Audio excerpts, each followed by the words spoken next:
Left on the edge. That's the focus of tonight's angle. All right, while everyone's wondering how low the market could go, the angle's wondering how low can the Democrats go? Now, there is a sickness on the left. It's a mind virus that seems to be getting worse, one where killers and other criminals become deities. As long as criminals target what the liberals despise, they'll be treated with empathy and understanding, even reverence. This is the United States of America, as if we don't lionize criminals, as if we don't have, we don't stand murderers of all sorts, and we give them Netflix shows. Attention chippies like Taylor Lorenz even brag about how cool they are for standing up for the man charged with murdering a well-known health insurance CEO. I saw the biggest audience growth that I've ever seen because people were like, oh, some journalist is actually speaking to the anger that we feel. You're going to see women especially that feel like, oh my God, right? Like here's this man who's revolutionary, who's famous, who's handsome, who's young, who's smart. He's a person that seems this morally good man, which is hard to find. Yeah, this is really funny. Funny for Brian Thompson's wife and children, you think? Now, there's nothing funny about how unhinged and how psychotic the far left has become. Women and men fetishizing over a killer like he's some new Abercrombie model. And again, it's good for a few chuckles. Let's begin with the story. Everyone is still talking about the arrest of Luigi Mangione, alleged CEO killer, and the reason conjugal visit is trending on Google. Are TV personalities stoking more killer worship? Of course they are. Maybe it's not their intention, but they are. They normalize the crime when they downplay it for some cheap applause line. This is confusing as a straight man to me. I don't know what I'm supposed to do to attract women. One day it's do more work around the house. The next it's be a better listener. And now apparently it's execute the leader of a Fortune 500 company. Which one is it, ladies?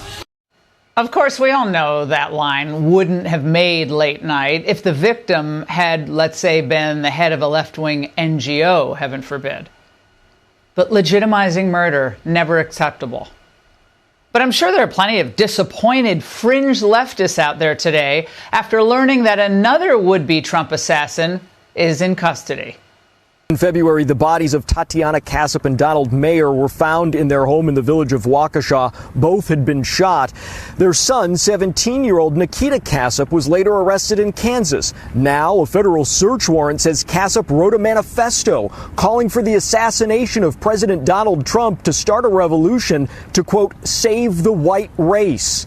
The warrant says Cassap talked about his plans with other people who encouraged him and helped him. Look, at least we know more about him than we do about Thomas Crooks. And the vicious hyperbole of our political leaders is clearly making things worse. Every politician knows when he or she uses words like Hitler or Nazi to describe someone, there's a risk that someone will hear those words and decide to take matters into their own hands. After Butler and the foiled plot at Trump International, you'd think that everyone would take it down a notch, but they didn't. After dining out on January 6th for 4 years, Democrats have spawned the rage generation.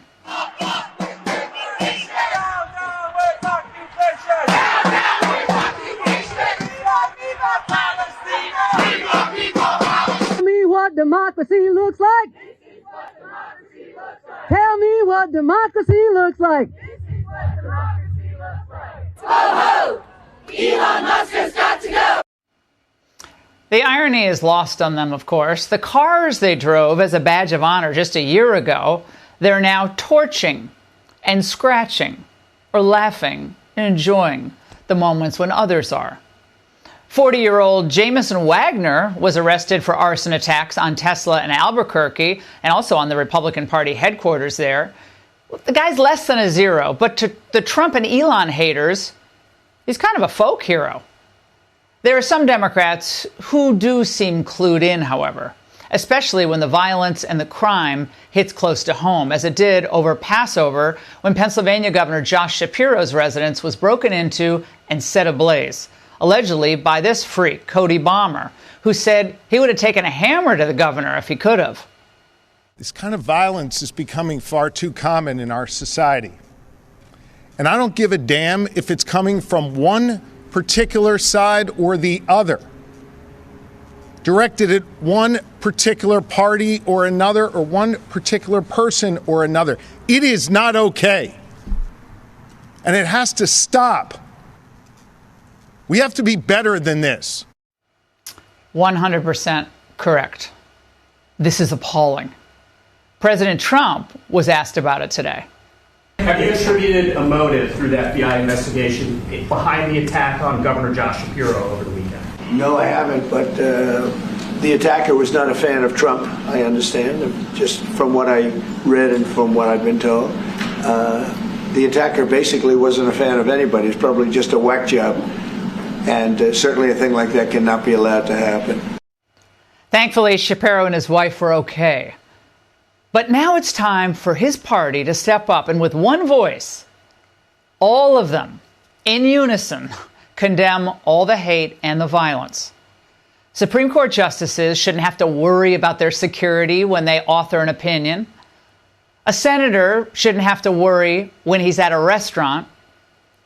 A congressman shouldn't have to fear playing a baseball game.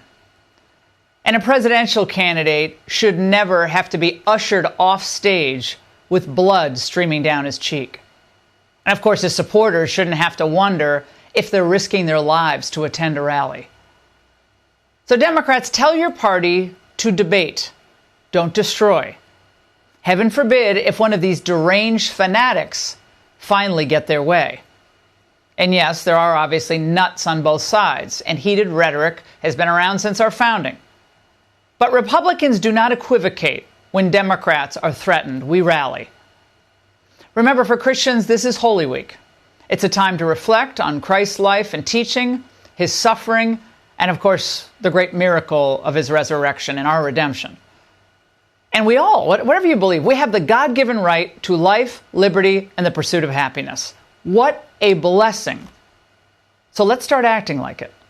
And that's The Angle. Hey, Sean Hannity here. Hey, click here to subscribe to Fox News YouTube page and catch our hottest interviews and most compelling analysis. You will not get it anywhere else.